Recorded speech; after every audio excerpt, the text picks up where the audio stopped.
Hello everyone, আমাদের সাগরে স্নান করা শেষ। নদীর ধারে দেখলাম কয়েকটা ছোট ছোট ঠাকুর রয়েছে। এই ঠাকুরগুলোর সামনে গিয়ে আমরা একটু নমস্কার করলাম এবং ঠাকুরের সিঁদুর ছিল, ঠাকুরের সিঁদুর একটু কপালে পরে নিলাম। এবারে আমরা চলে আসলাম কপিলমুনি মন্দিরে পুজো দেওয়ার জন্য। এই হলো মন্দির। মন্দিরে অনেক পায়রা বসে আছে, সঙ্গে আছে ভেড়া, খুব সুন্দর লাগছে। পুজো দেওয়ার জন্য আমি ডালা কিনতে চলে আসলাম। এখানে অনেকগুলোই দোকান রয়েছে। আমি একটা দোকানে ঢুকে ডালা কিনলাম। এই যে ঝুড়িতে দেখছো, এটাই ডালা সাজানো রয়েছে। এই ডালার মধ্যে ছিল এক প্যাকেট নকুলদানা, আলতা, সিঁদুর, একটা লাল ওড়না, ধূপ, আর এই যে ঝুলছে ডোরগুলো, একটা ডোর। আমাদের সবার ডালা কেনা হয়ে গেছে। এবারে আমরা মন্দিরে যাচ্ছি।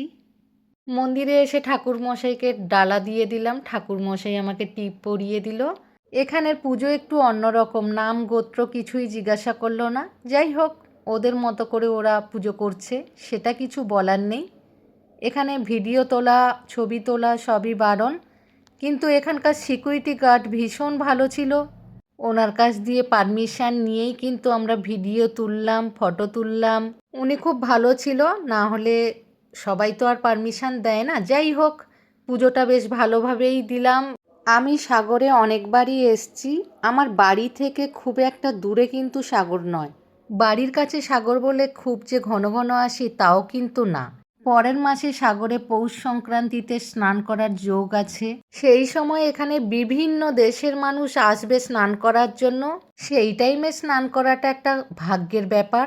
বাড়ির পাশে সাগর হলেও কপালে আমাদের থাকে না। ওই যে কথায় আছে, সব তীর্থ বারবার, গঙ্গাসাগর একবার।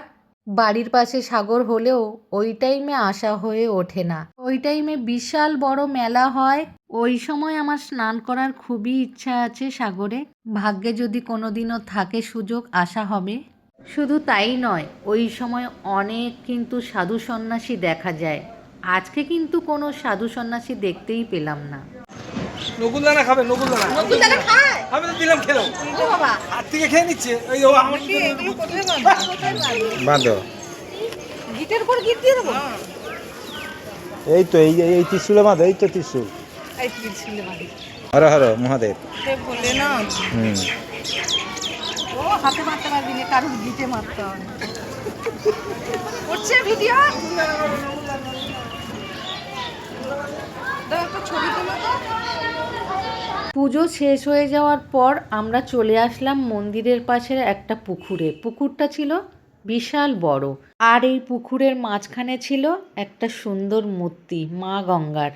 দেখো, আমি তোমাদেরকে মা গঙ্গার মূর্তিটা একটু ভালো করে দেখাই। পুকুরের মাঝখানে বিশাল বড় এই মূর্তিটা, আর দেখার মতো ছিল। সন্ধেবেলায় কেউ যদি এই মূর্তি দেখতে আসো, ভীষণ ভালো লাগবে, কারণ চারিদিকে লাইট দেওয়া রয়েছে। ঠাকুরের চারিপাশে ফোয়ারা রয়েছে। যখন এই ফোয়ারাগুলো চলবে, লাইটগুলো জ্বলবে, ভীষণ ভালো লাগবে। চারিদিকে বসার জন্য সিট রয়েছে। ভীষণ সুন্দর এরিয়া, আমার খুবই ভালো লেগেছে। এবারে সাগরে আসলে রাত্রেবেলা থাকার প্ল্যান করেই আসব, কারণ রাত্রে সাগরটা ভীষণ ভালো লাগে। বিশেষ করে যখন সাগর মেলা হয় তখন যদি আসা হয় তাহলে খুবই ভালো হয়, কেননা ওই সময় বিশাল বড় মেলা হয়, দেখার মতো হয় এইসব জায়গা। এরপরেই কিন্তু চলে আসলাম মহাদেবের মূর্তির পাশে। মূর্তিটা ছিল বিশাল বড়। হর হর মহাদেব, জয় বাবা ভোলেনাথ, সবার মঙ্গল করো। আমরা সবাই মিলে এখানে একটু সময় কাটালাম, অনেক ভিডিও করলাম, ছবি তুললাম। এরপর একটু ঘোরাফেরা করেই আমরা বাড়ি চলে যাব, কারণ আমরা তো থাকার প্ল্যান করে আজকে আসিনি। আজকে আমরা সবাই মিলে ভীষণ আনন্দ করেছি। এটা আমাদের একটা ছোটোখাটো ট্যুর বললেই চলে। আমরা কিন্তু যখন তখনই এরকম হঠাৎ করে ছোটোখাটো ট্যুরে বেরিয়ে পড়ি। সবার শেষে আমাদের বাড়ি ফেরার পালা। হ্যাঁ, এখন আমরা ভ্যাসেলেই আছি। ভ্যাসেলে আজকে ভীষণ ভিড়। শুধু আজকে ভ্যাসেলে ভিড় নয়, আজকে সাগরেও ছিল প্রচণ্ড পরিমাণে ভিড়। কারণ আমরা আজকে যে স্নান করতে এসেছি, দিনটা কিন্তু পূর্ণিমা। আর এই পূর্ণিমাতেই সবাই কিন্তু একটা স্নানের যোগ আছে বলে স্নান করতে চলে এসেছে। আর ভ্যাসেলে প্রচণ্ড পরিমাণে ঠান্ডা লাগছে। দিনের বেলায় যখন ভ্যাসেলে করে যাচ্ছিলাম, পাখি উড়ছে দেখতে দেখতে যাচ্ছিলাম, কিন্তু এখন রাত্রেবেলা দেখার মতো নদীটা। চারিদিকে লাইট জ্বলছে, কি যে ভালো লাগছে সেটা বলে বোঝানো যাবে না। আর ভ্যাসেল থেকে এই দেখো কি দেখতে পাচ্ছি, পূর্ণিমার চাঁদ। ওহো, কি যে দারুণ দেখাচ্ছে। চলো, সবকিছু যখন তোমাদেরকে আমি দেখিয়েছি, নদীটাকেও তোমাদেরকে একটু দেখাই। না দেখলে তোমরা বিশ্বাস করতে পারবে না কি যে ভালো লাগছে নদীটা। চারিদিকে লাইট, রাত্রে যে নদী এত ভালো লাগে সেটা কিন্তু আমি এই আজকে ফার্স্ট টাইম দেখছি। একদম যাকে বলে ফাটাফাটি। উফ, কি ভালো লাগছে। ফ্যাসেলের মধ্যে একটা জিনিস দেখলাম, অনেকেই নাচ গান করছিল। কিছু মারোয়ারিরা স্নান করতে আজকে এসেছিল, তারা আনন্দ করতে করতে তাদের ভাষাতেই গান করতে করতে নাচতে নাচতে আসছিল। ফ্যাসেলে যত লোক ছিল তারাও কিন্তু চুপ করে দাঁড়িয়েছিল না, তাদের নাচ গান দেখে ওরাও কিন্তু সমানে হাততালি মারছিল।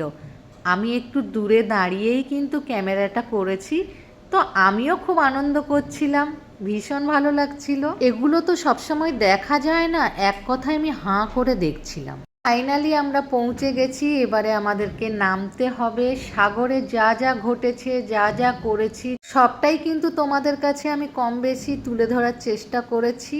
আবার অন্য কোনো ভিডিওতে দেখা হচ্ছে আমাদের। এখনকার মতো টাটা, বাই বাই।